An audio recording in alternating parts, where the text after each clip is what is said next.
Welcome students in the next lecture of measurement. हम लोग measurement के इस चैप्टर में क्वेश्चन का सॉल्यूशन अभी कर रहे हैं। तो अभी एक्सरसाइज सॉल्यूशन रेगुलर बेसिस पे चल रहा है। किसी स्टूडेंट ने 41 नंबर क्वेश्चन को फिर से रिपीट करने कहा था, तो 41 नंबर क्वेश्चन हम लोग फिर से रिपीट कर रहे हैं। क्वेश्चन में कह रहा है कि इक्वेशन ऑफ डिस्टेंस दिया हुआ है। Equation of distance travelled by a body s, यानी डिस्टेंस को s से दिखाया जा रहा है with time t, which time t is given as, दिया हुआ है s equal to a into T plus B plus C T square, then dimension of b is given by, then dimension of b पूछ रहा है। हम लोग b का dimension क्यों, हम लोग a का भी निकाल लेंगे, b का भी निकाल लेंगे और c का भी निकाल लेंगे, तीनों का निकाल लेंगे। हम पूरा क्वेश्चन ही सॉल्व करेंगे बढ़िया से। तो जब पूरा क्वेश्चन ही सॉल्व करेंगे बढ़िया से तो देखते हैं। देखिए इसका दो तरीका, एक तो डायरेक्ट इसको ऐसे ही बना लेते, a into T plus B plus C T square.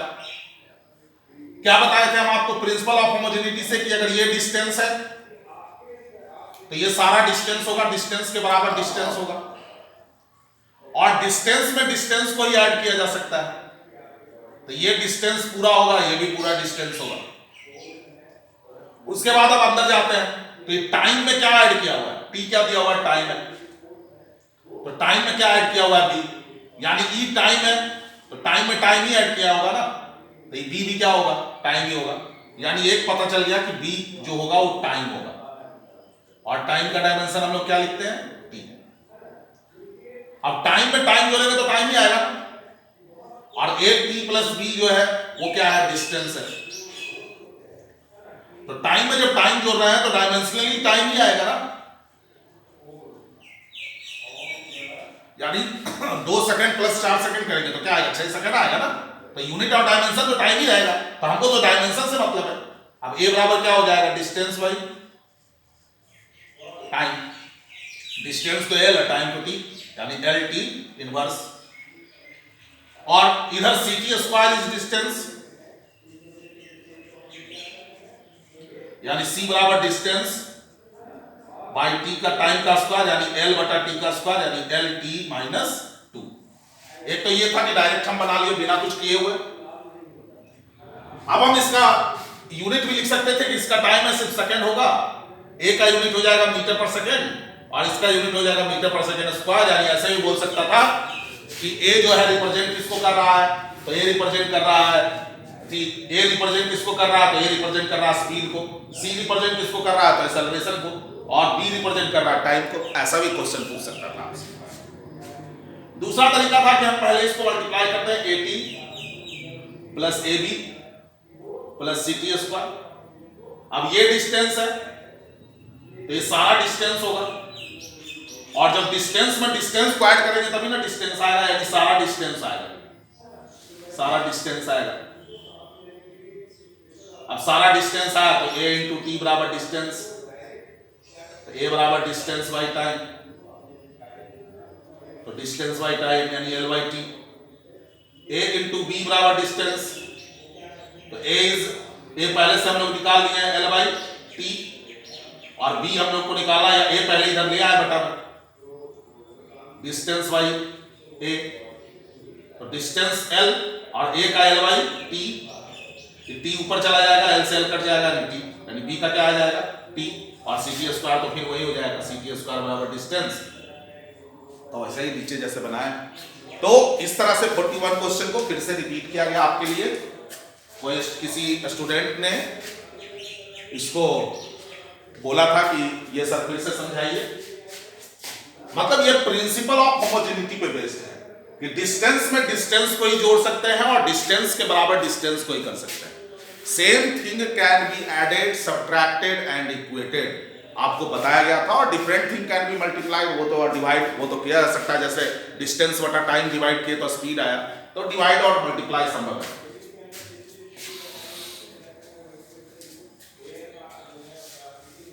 अब हम लोग आते हैं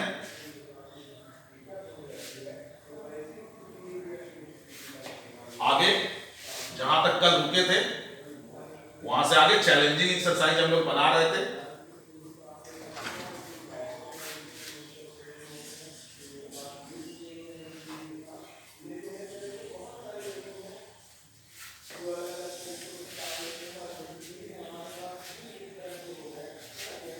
चैलेंजिंग एक्सरसाइज बना रहे थे, उसमें जो क्वेश्चन कल डिस्कस हो रहा था, बीच में ही रुक गए थे, उसको फिर से देखते हैं।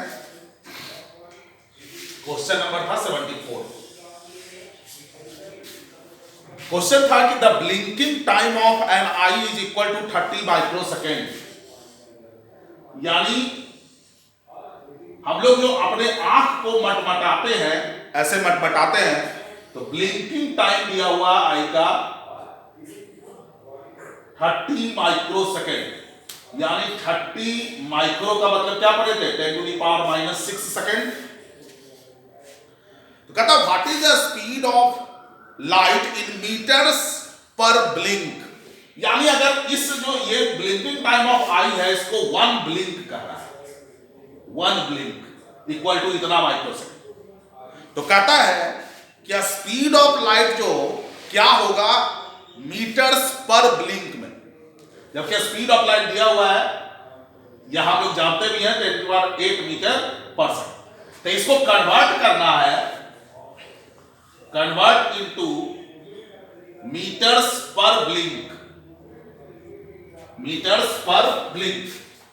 तो हम लोग इसको बनाएंगे n1 u1 बराबर n2 u2।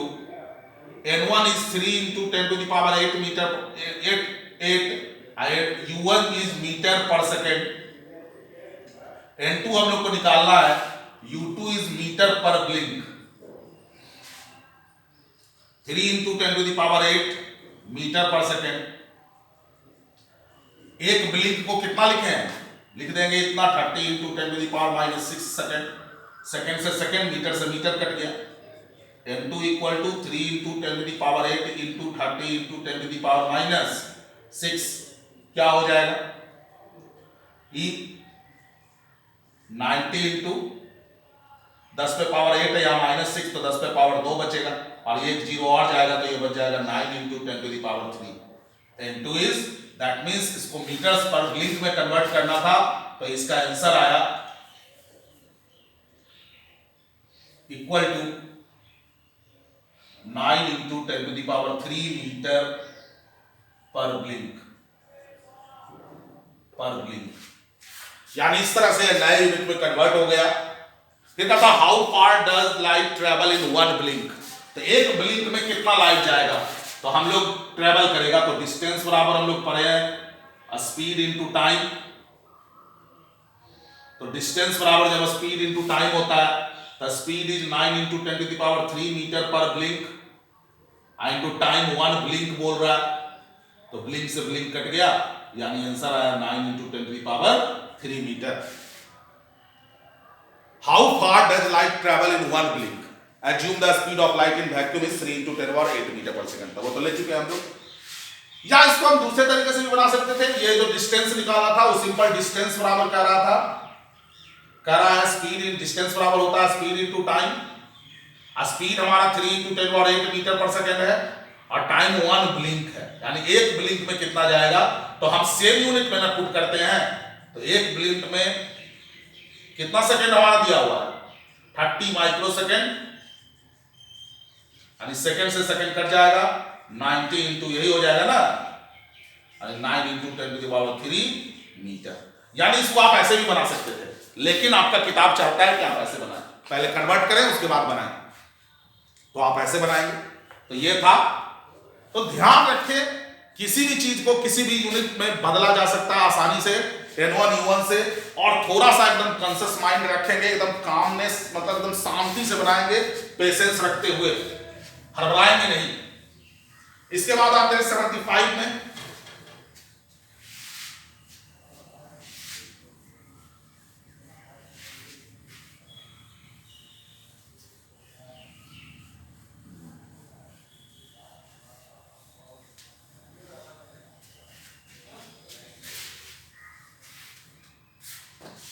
Seventy 75 number question में आते हैं,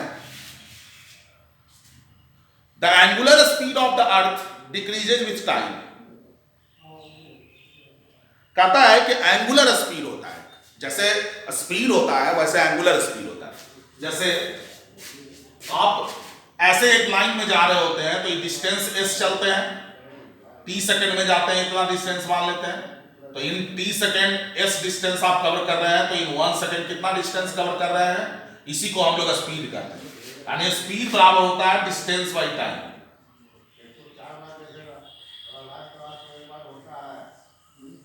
distance by time, the speed बराबर जब डिस्टेंस बाई टाइम होता है, तो इसी तरह से जब एंगुलर स्पीड की बात हो रही होती है तो उसके लिए हम लोग आते हैं सर्कुलर मोशन। सर्कुलर मोशन का मतलब होता है motion on circular path, motion on circular path. तो मोशन ऑन सर्कुलर पाथ की जब हम बात करते हैं, जैसे मान लीजिए ये सर्किल है, तो ये सर्किल है, आप यहां से यहां गए, ये ए पॉइंट से बी पॉइंट पे गए, तो ये एंगल चले, आप ये एंगल कवर किए, तो इसको हम कहते हैं एंगुलर डिस्प्लेसमेंट। एंगुलर डिस्प्लेसमेंट, इस पोजीशन का ये जो रेडियस का जो एंगल रेडियस मूव किया, जब आप मूव कर रहे थे, तो ये जो एंगल से मूव किया उसका एंगुलर डिस्प्लेसमेंट क्या है। अगर मान लीजिए टी सेकंड में आप इतना गए, तो इसको भी आप लिख सकते हैं टी सेकंड, थीटा मूव किया तो 1 सेकंड में कितना, थीटा बाई टी, इसी को कहते हैं एंगुलर स्पीड, ओमेगा से दिखाते हैं। यानी जिस तरह से स्पीड बराबर डिस्टेंस बाई टाइम था, उसी तरह से एंगुलर स्पीड बराबर एंगुलर डिस्प्लेसमेंट बटा टाइम होता है, या एंगल जो आप चलते हैं उतना बटा टाइम होता है। इसका ऐसा यूनिट जब आप कहेंगे तो रेडियन पर सेकंड हो जाएगा, लेकिन ऐसा यूनिट के अलावा इसमें सारे यूनिट में पर सेकंड होगा, क्योंकि रेडियन क्या कहा गया था, प्लेन एंगल और सॉलिड एंगल का यूनिट सिर्फ एसआई सिस्टम में माना गया, बाकी सिस्टम में उसका यूनिट नहीं होता है। तो कहता है the angular speed of the earth decreases with time, यानी जो एंगुलर स्पीड है अर्थ का, जो ओमेगा है, वो टाइम के साथ डिक्रीज कर रहा है। This pace is indicated by the observations of the occurrence of solar eclipse during this period. कह रहा है कि इसको ऑब्जर्व किया जाता है कि जो सोलर इक्लिप्स आप पढ़े होंगे कभी, कि सोलर इक्लिप्स कहा जाता है कि जब सन और अर्थ के बीच मून आ जाता है, तो आप मून का शैडो अर्थ पे पड़ता है, तो मून का शैडो जब अर्थ पे पड़ता है तो इसको सोलर इक्लिप्स कहा जाता है, कि सन हमको दिखना चाहिए और नहीं दिख रहा होता है, तो ये सोलर इक्लिप्स होता है। कहता है let us assume that the length of the day uniformly increases by 0.001 second. यानी कह रहा है कि जो लेटस हम लोग मान लेते हैं कि डे का जो ड्यूरेशन है, ऐसे हम लोग क्या जानते हैं 24 घंटा है, तो डे उसमें 24 घंटा होता है, तो 12-12 घंटा होना चाहिए, लेकिन क्या हमेशा 12 घंटा का दिन होता है, ज्यादा में कम होता है, गर्मी में ज्यादा होता है। तो उसी को कह रहा है कि जो डे, जो let us assume that the length of the day uniformly increases by 0.001 second. यानी जो डे जो है का ड्यूरेशन जो है, इसका टाइम पीरियड जो है, वो 0.001 सेकंड से यूनिफॉर्मली इंक्रीज कर रहा है, मतलब यूनिफॉर्म रूप से, यानी एक समान रूप से, यानी बार बार इतना ही बढ़ता है, इससे ज्यादा नहीं बढ़ता है। पर सेंचुरी, यानी इतना सेकंड पर 100 सेंचुरी, मतलब 100 ईयर। सेंचुरी क्या बोलते हैं, 100 शतक मारता है ना आपका क्रिकेटर, तो सेंचुरी, पर सेंचुरी मतलब 100 साल में जो है 0.001 सेकंड बढ़ता है। यानी कि जो डे का ड्यूरेशन है, कि अभी 8 घंटे का दिन हो रहा है, 16 घंटे का दिन हो रहा है, तो जो डे का ड्यूरेशन है वो 0.001 सेकंड 100 साल में बढ़ता है। तो calculate the cumulative effect on the measure of time for a period of 10 centuries, express it in second. Calculate the cumulative effect on the measure of time for a period of 10 centuries. यानी क्या रहा है इसका cumulative effect, मतलब आप लोग कभी cumulative frequency लिखे होंगे, 7 क्लास है तो हो सकता है नहीं भी लिखे होंगे। क्युमुलेटिव मतलब होता है सबको जोड़ के, क्युमुलेटिव मतलब एक साथ, है ना, मतलब सबको जोड़ते हुए। जैसे अभी जो आप देख रहे हैं कोरोना का डेली आ रहा है जो डाटा आता है, तो जो अभी तक आपका बताता है कि अभी तक टोटल 1.5 लाख जो है जो आदमी इफेक्ट हो चुके हैं भारत में। तो ये जो 1.5 लाख है वो उसमें ठीक हुए तो है कि 50,000 ठीक भी हो चुके हैं। तो जो 1.5 लाख है वो कम्युलेटिव डाटा है, मतलब सबको जोड़ के, और उसमें जब बाइफरकेट करता है कि इतने लोग ठीक हो गए हैं, इतने लोग एक्टिव हैं, तो वो क्यूमुलेटिव नहीं है। क्यूमुलेटिव मतलब होता है सबको जोड़ के, यानी एक साथ। तो क्वेश्चन को बार बार पढ़ेंगे जब तक कि आपको पूरी अच्छी तरह से समझ में ना आ जाए। और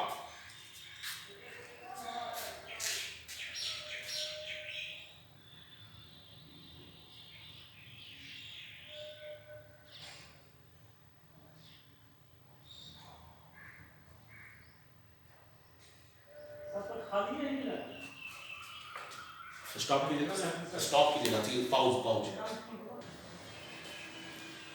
इस क्वेश्चन को जो 75 नंबर क्वेश्चन हम लोग बना रहे थे, इसको अभी छोड़ देते हैं। इस क्वेश्चन को देखना पड़ेगा हमको।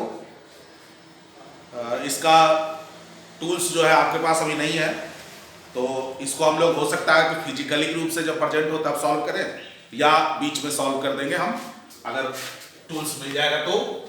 अभी इसको थोड़ा सा देखना पड़ेगा, आज के लिए इसको हम रहने देते हैं पेंडिंग। इस क्वेश्चन को आप लोग ध्यान रखिएगा।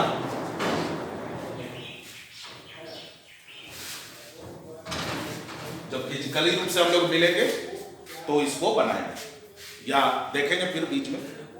आते 76 नंबर क्वेश्चन।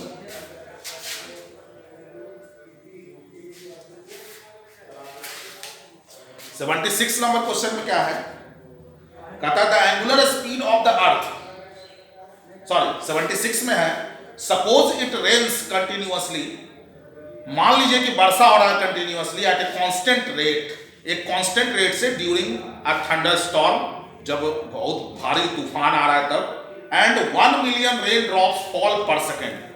1 मिलियन पर किसको हम कहते हैं, 10⁻⁶ को, इतना ड्रॉप्स पर सेकेंड फॉल कर रहा है, पर सेकेंड फॉल कर रहा है ना। कहता है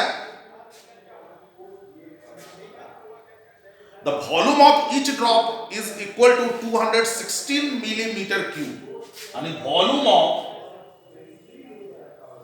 each drop is equal to 216 millimetre cube if it rains continuously for 4 hour. Time कितना था, 4 आवर था। अगर इसको हम सेकेंड में बदल लें तो 4 इंटू 3600 सेकेंड हो जाएगा। Calculate the volume of water in litres, मतलब लीटर में आपको वॉल्यूम निकालने का रहा है। लीटर का वैल्यू भी दिया हुआ है कि 1 litre is equal to 1000 centimetre cube या 10⁻³ मीटर क्यूब। तो ये हम तो जानते ही हैं, इसको नहीं भी देता तो कोई बात नहीं था, हमको पता था। तो जब हम वॉल्यूम ऑफ ईच ड्रॉप दिया हुआ ही है, पर सेकेंड इतना ड्रॉप निकल रहा है, तो टाइम भी दिया हुआ ही है, तो टोटल वॉल्यूम कितना हो जाएगा, total volume of water in 4 our.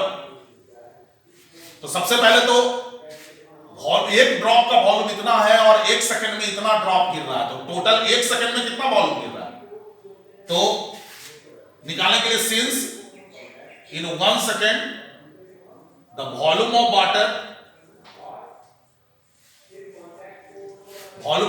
Is 1 second में कितना हो जाएगा, एक ड्रॉप का इतना और इतना ड्रॉप पर सेकंड, तो इतना गुना 216 मिलीमीटर क्यूब। अब 1 सेकंड में इतना हो गया, तो कितना सेकंड है हमारे पास, 4 इंटू 3600 सेकंड। तो वॉल्यूम ऑफ वाटर हो जाएगा 10⁻⁶, 216 मिलीमीटर क्यूब इंटू 4 इंटू 3600। यहां से इतना 1 सेकंड में इतना, तो इतना सेकंड में इतना हो जाएगा, मिलीमीटर क्यूब लिख देते हैं यहां पे। 4 इंटू 3600 इतना मिलीमीटर क्यूब। अब इतना मिलीमीटर क्यूब गिरा है, इसको हमको निकालना है लीटर में, तो इसको हमको निकालना है लीटर में, तो कन्वर्ट करना होगा। तो कन्वर्ट करने के लिए फिर कौन सा फॉर्मूला लगाएंगे? तो टोटल वॉल्यूम जो निकल गया इन 4 आवर हमारा, इसको सजा के लिख लें 216 इंटू 4 इंटू 36 इंटू ये 2 भी यहां ले आए तो 10 to the power 8 millimetre cube. अब हम लोग इसको कर लें n1 u1 बराबर n2 u2, n1 is 10 to the power 6 in 216 into 4 into 36 into 10 to the power 8 millimetre cube. n2 हम लोग को निकालना, u2 इज लीटर।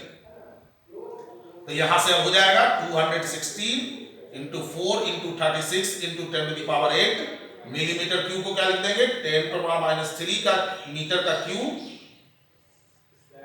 और लीटर को क्या कर देंगे, लीटर को 10 to the power -3 metre cube, है ना। अब मीटर क्यूब क्या हो जाएगा, कैंसिल हो जाएगा, तो n2 बराबर क्या हो जाएगा 216 into 4 into 36 into 10 to the power 8, और यहाँ 10 टू द पावर कितना हो जाएगा 3 दिया 9, और इधर ही 10 - 3 नीचे आ जाएगा, और मीटर क्यूब क्या हो जाएगा कैंसिल हो जाएगा। तो क्या हो जाएगा टोटल 216 इंटू 4 इंटू 36, आप मल्टीप्लाई करेंगे खुद से, 8 में से 9 गया -1, ये -1 रहेगा, और ये कितना हो जाएगा, ये 8 - 9, ये कितना हो जाएगा 10 टू द पावर 8 -9, ये -3 ऊपर जाकर प्लस हो जाएगा, तो 8 3 11, 8 3 11 में से 9 गया 2, है ना। तो इस तरह से ये इतना इनटू आएगा, यानी जब हमको आंसर लिखना है लीटर में, तो लीटर में कितना आंसर हो जाएगा 216 into 4 into 36 into 10 to the power 2 litre, इतना आंसर।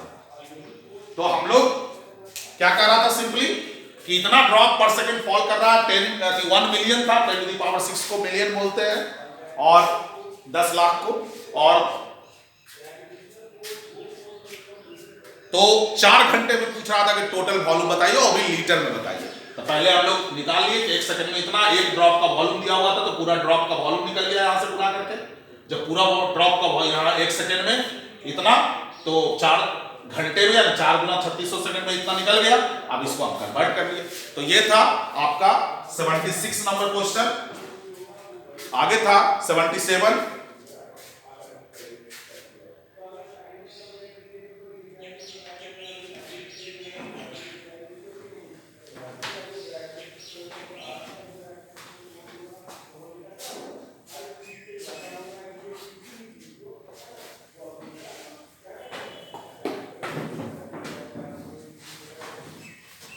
अब जो नेक्स्ट क्वेश्चन है,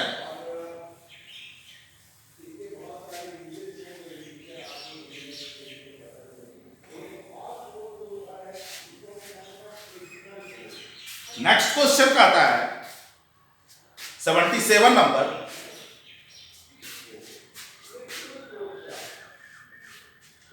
कहता है कि estimate the number of atoms, मतलब एस्टिमेट कीजिए, आप अंदाजा लगाइए कि number of atoms in a ring made out of 1 centimetre cube of gold. यानी गोल्ड है, गोल्ड का एक रिंग है और उसका वॉल्यूम जो दिया हुआ है वो 1 सेंटीमीटर क्यूब है। वॉल्यूम जो दिया हुआ है 1 सेंटीमीटर क्यूब है।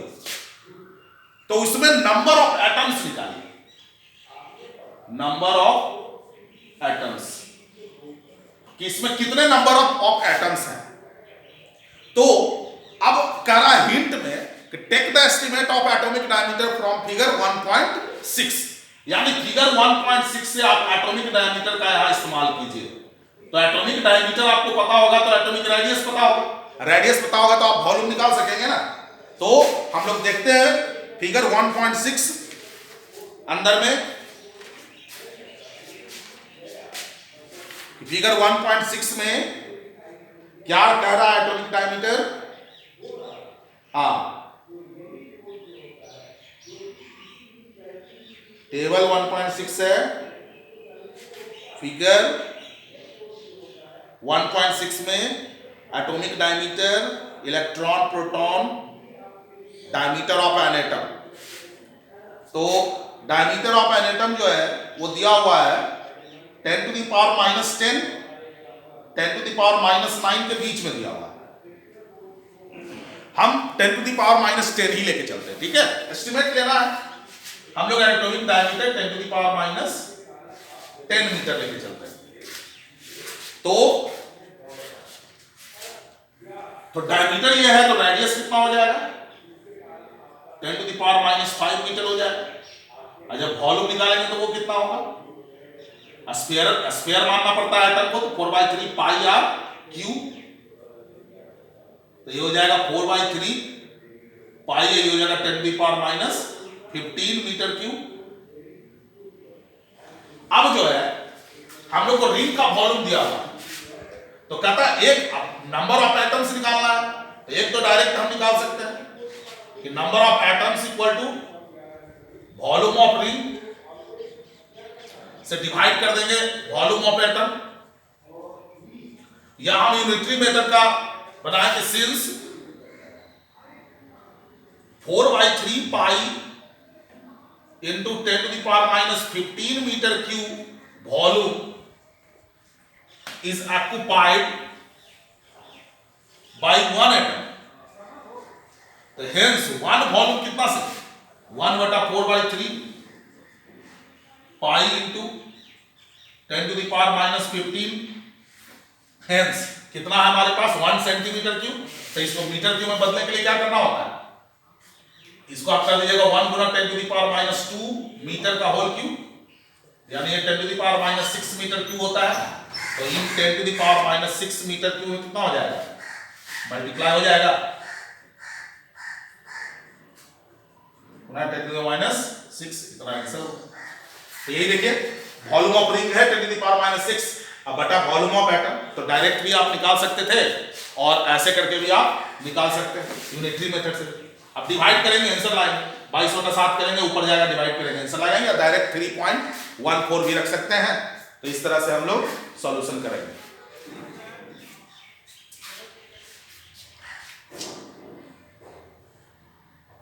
फिर कहता है कि 78 में कह रहा है क्यूब है जो साइड ऑफ लेंथ दिया हुआ है, find the volume at the surface area with correct approximation कह रहा है। यानी वॉल्यूम और सरफेस एरिया निकालना है। तो वॉल्यूम का फॉर्मूला आपको पता ही है क्यूब का, सरफेस एरिया का पता ही है। तो आप करेक्ट अप्रोक्सीमेशन मतलब करेक्ट अप्रोक्सीमेट, यानी कि उसको आप करेक्ट अप्रोक्स करके निकालेंगे। मतलब ये जो 4 सिग्निफिकेंट फिगर है, 4 सिग्निफिकेंट फिगर में निकालेंगे और राउंड ऑफ करेंगे, ठीक है। फिर 79 में क्या कहता है? फाइंड द डेंसिटी वेयर मास दिया हुआ है, ऑक्युपाइड वॉल्यूम भी दिया हुआ है विद करेक्ट अप्रोक्सीमेशन। तो करेक्ट अप्रोक्सीमेशन में मास डेंसिटी आपको पता है कि डेंसिटी बराबर मास बटा वॉल्यूम होता है। तो डेंसिटी बराबर मास बटा जब वॉल्यूम होता है तो मास बटा जब वॉल्यूम होता है डेंसिटी बराबर, तो इसमें ऊपर में मास रहेगा यानी उसमें 3 सिग्निफिकेंट फिगर है, नीचे में डेंसिटी है, इसमें 2 सिग्निफिकेंट फिगर है। तो आंसर भी 2 सिग्निफिकेंट फिगर में होगा, क्योंकि क्या बताया था कि मल्टीप्लिकेशन एंड डिवीजन में minimum number of significant figure होता है। तो जिसमें कम मतलब 2 सिग्निफिकेंट फिगर में होगा और अप्रॉक्स करेंगे यानी राउंड ऑफ करके लिखेंगे।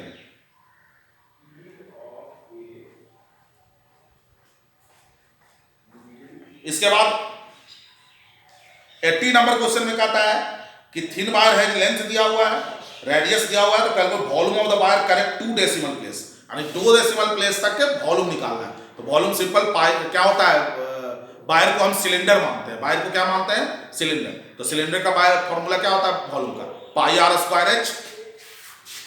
80 नंबर क्वेश्चन में volume of cylinder pi r square h लगाएंगे। पाई का वैल्यू 22/7 या 3.14, और रेडियस की बात जब करेंगे तो रेडियस दिया हुआ है 0.46 मिलीमीटर दिया हुआ है, ध्यान रखें, और वो सेंटीमीटर दिया हुआ है। तो इसको मिलीमीटर में 10⁻³ कर देंगे और इसका स्क्वायर करेंगे, और हाइट के जगह पर लेंथ लेने तो 21.7 × 10⁻² लेंगे। यानी सेंटी के बदले, तो ये पाई आर स्क्वायर एच। अब इसको हम डेसिमल के 2 प्लेस तक निकालना है, तो इसलिए हम लोग बताए थे कि जब 10 के पावर को 10 के पावर में रहने देंगे, अब 2 डेसिमल प्लेस तक निकाल लेंगे, गुना करेंगे, गुना ही तो करना है। 81 नंबर क्वेश्चन बताया हुआ ऑलरेडी, यूनिवर्सल ग्रेविटेशनल कांस्टेंट को बदल के हम बता चुके हैं पीछे। इसके बाद जो है 82 83 है, तो ठीक है, उसको किया जाएगा नेक्स्ट क्लास में। आज इतना ही, धन्यवाद।